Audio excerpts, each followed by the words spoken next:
In this video, we are going to discuss how to solve two-step equations. You can see the steps we will be using here on the screen. They should look familiar to you if you watched my previous video solving simple one-step equations.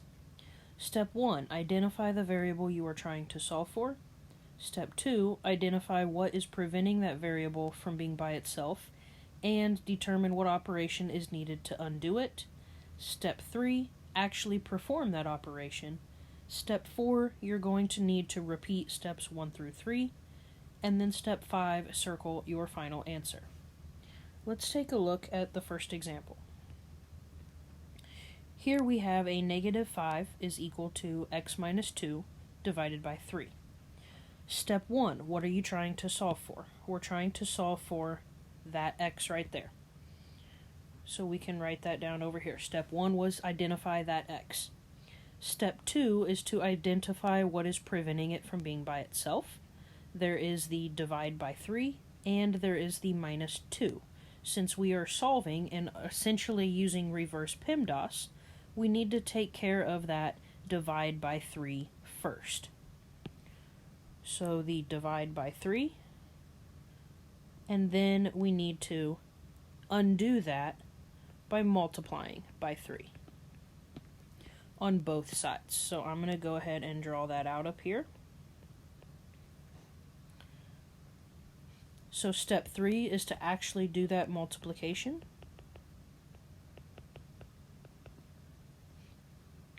On the left, we get a negative 15. On the right, the 3's cancel out to isolate that numerator of an x minus 2. In previous problems, when we were working with simple one-step equations, we were done at this point. In this problem, the x is still not by itself, so we are going to repeat steps 1 through 3. What are we trying to solve for? That x. What is preventing it from being by itself? A subtract. Sorry, wrong button. A subtract 2.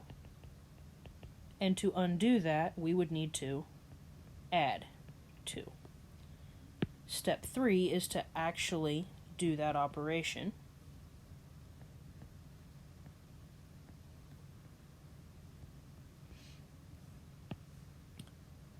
So on the left, we have a negative 13 is equal to x.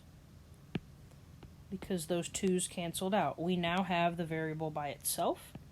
So step 5 is going to be to circle our final answer. But before we circle it, the variable should always be on the left. So we're going to rewrite that as x equals negative 13 and then circle. Let's look at a second example. So here, what are we trying to solve for? We're trying to solve for that k. What is preventing it? We have a divide by 18 and we have a negative 3. In this problem, it's different from the first one because we don't have all one fraction. We have a small fraction here, and then we have something else to the side.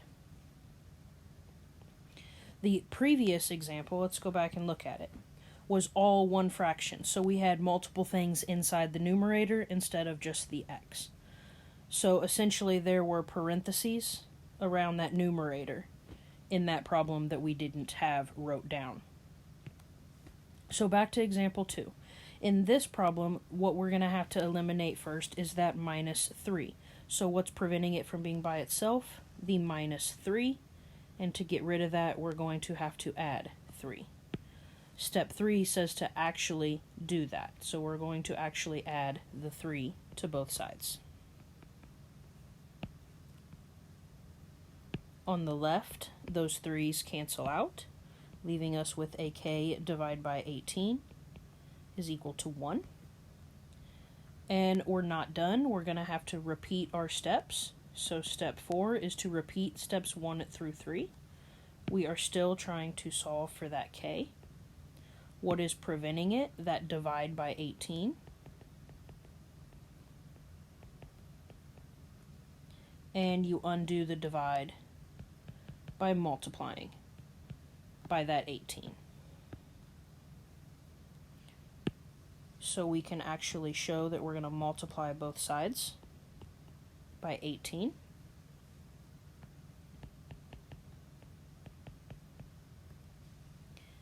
And then over here on the left, the 18s cancel out, leaving us with a k is equal to 18. Step 5, circle your answer. The variable's already on the left, so we don't have to rearrange it. We are done with this problem with a final answer of k is equal to 18. Let's look at a third example. We have another example here that looks like our first example. We have multiple things in the numerator all being divided by something instead of multiple pieces and a small fraction with something else operating to it. So again, essentially there is these imaginary parentheses here around that numerator. So we need to get rid of the fraction before we can take care of that 5.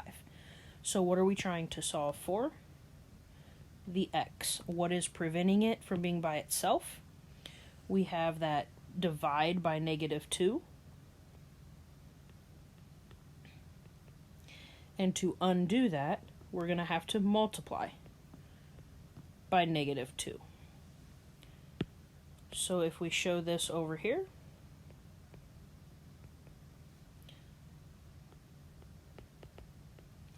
step 3 is to multiply by that -2. On the left, -2 times -2 is a 4. On the right, the -2's cancel, leaving us with a 5, wrong color, a 5 plus x.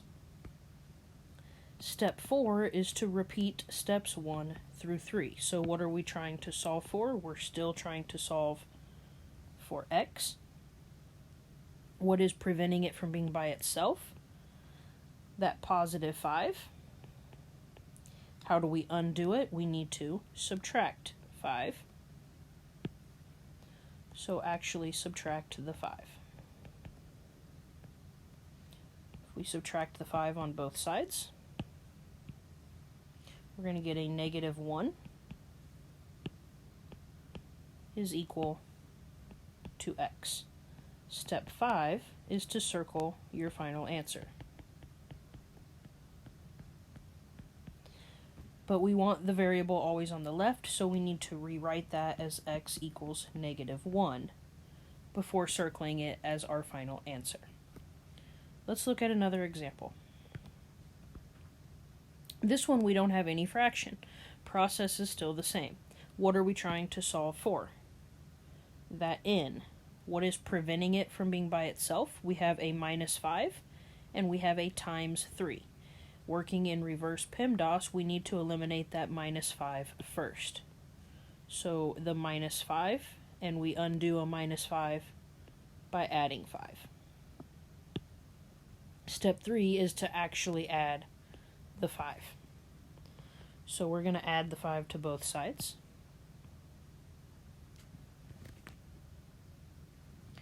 And the 5's cancel out over here on the left, leaving us with a 3n is equal to 36.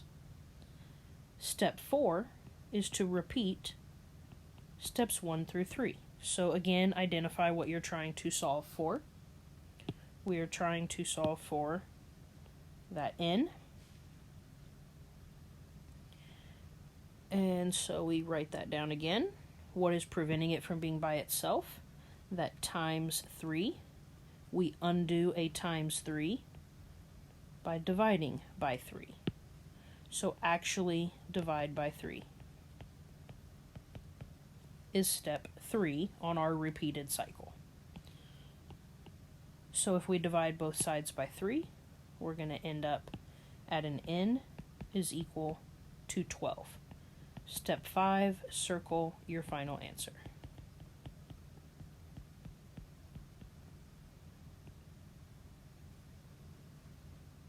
Let's look at another example. Here again, we've seen problems like this before. What are we trying to solve for? That k. What is preventing it from being by itself? We have that positive 6, and we have that divide by 4. Since this is two separate pieces and not one whole fraction, we have to take care of that plus 6 first. And we eliminate a plus 6 by subtracting 6. So step 3 is to actually do that subtract 6. So I'm going to subtract 6 on both sides. That is going to cancel out these 6's on the left, leaving us with AK divided by 4 is equal to 2 minus 6, which is a negative 4. Step 4 is to repeat steps 1 through 3. So again, what are we trying to solve for? We're still trying to solve for K. What is preventing it from being by itself? That divide by 4. How do we undo division? We need to multiply by 4. So step 3 is to actually do that multiplication. So let's show on both sides that we are multiplying by 4. The 4's cancel on the left, leaving us with a K is equal to a negative 16. So step 5 is time to circle your answer. The K is already on the left. It's the way we need. We can simply circle and be done. Let's look at one last example. Again, we've seen a problem similar to this. What are we trying to solve for? That m. What is preventing it from being by itself? We have a times 7 and we have that minus 6. There's no fraction involved, so we don't have those imaginary parentheses that change the order up. So we need to take care of that minus 6 first. How do we undo a minus 6? You would need to add 6. Step 3 is to actually do that add 6. So if we add 6 to both sides, we are going to get 49 is equal to 7m. Step 4, we need to repeat steps 1 through 3. We are still trying to solve for m. What is now preventing it from being by itself is that times 7, and you undo times 7 by dividing by 7. So step 3 in our repeated process is to actually divide by 7 on both sides. So if we actually do that, we end up with a 7 is equal to, my 7's cancel, leaving the m by itself. Step 5 is to circle your answer. But if you notice, the variable is not on the left, so we are not quite ready to circle. We need to rewrite that as an m equals 7, because your variable in your final answer should always be on the left. Hopefully this video helped you understand how to solve two-step equations.